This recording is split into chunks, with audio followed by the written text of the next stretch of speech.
Hello, hello mga kataba! This is your Mommy Iris, ang dakilang guro na nakarating sa Canada dahil nangarap ng mas magandang buhay. For today's video mga kataba is mag-day tour tayo sa isa sa mga beach site dito sa Saskatchewan, Canada. Siyempre, summer na naman, isa sa mga pinagkakabalahan ng mga tao dito, bukod sa pagka-camping ay ang pagligo sa mga lake. Beach nga pala ang tawag nila sa lake dito mga kataba, pero sa totoo lang, wala talagang dagat dito sa amin. Napapalibutan kami ng maraming lake at alam nyo ba na ang mga lake dito ay katulad na rin ng mga beach resorts sa atin sa Pinas? Dito nagpupuntahan ng mga tao para mag-relax, maligo at marami ding mga water activities. Nagka-camping din sila at kung ano-ano pa. Kaya tara, samahan nyo ako at panoorin ang video na ito hanggang dulo dahil ipapasyal ko kayo sa Buffalo Found Provincial Park. Kasama ko pala dyan ang landlady namin, landlord at mga housemate ko. Na-invite kami sa birthday ng isang kaibigan namin at gaganapin ngayon sa Buffalo Found Nature Park. It's a 45 minutes away from Regina City. Alam nyo ba mga kataba na isa sa mga gusto kong gawin talaga ang mag-road trip kasi na-enjoy ko talaga ang mga tanawin habang nagpabiyahe. At dito sa Saskatchewan, patag lang ang daan at ang makikita nyo ay puro farm. Hindi tulad ng ibang provinces like Alberta, mga bundok naman doon. So yung nakikita nyo yung dilaw mga kataba ay yan yung canola flower. So isa sa mga producer ng canola oil ang Saskatchewan. Kaya ayan, nakita nyo buong area na yan ay ang farm ng canola. At dahil nagloko nga si GPS mga kataba, ay napadpad kami sa planta ng canola oil. Dahil si kuya hindi naman madalas pumupunta ng Buffalo, hindi pa niya kabisado ang daan at nag-GPS lang, gumamit lang ng GPS. Kaya ayun, naligaw kami mga kataba. Pero syempre dahil sa first time din namin na ma-witness yung canola plant ng malapitan, kaya ayan, bumaba kami para mag-picture. So sa bandang kanan mga kataba, na harvest na yung mga canola plant dyan. So dito banda sa left side, ayun, at maganda pa, nag-picture kami. So ang ganda talaga ng mga paligid mga kataba habang palapit na kami sa Buffalo Found Provincial Park. So parang nasa Pilipinas lang kami.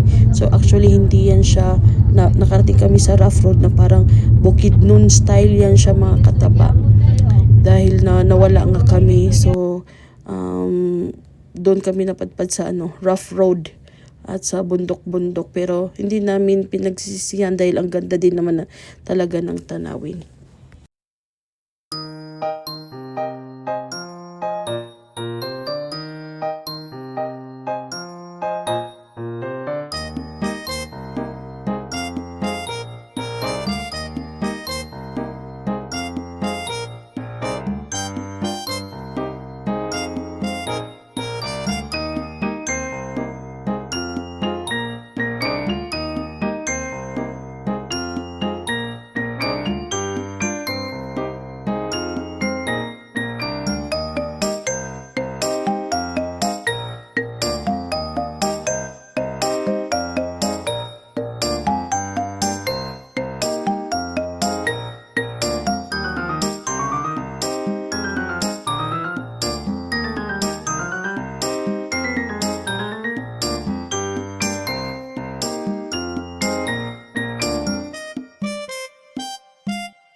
Oh.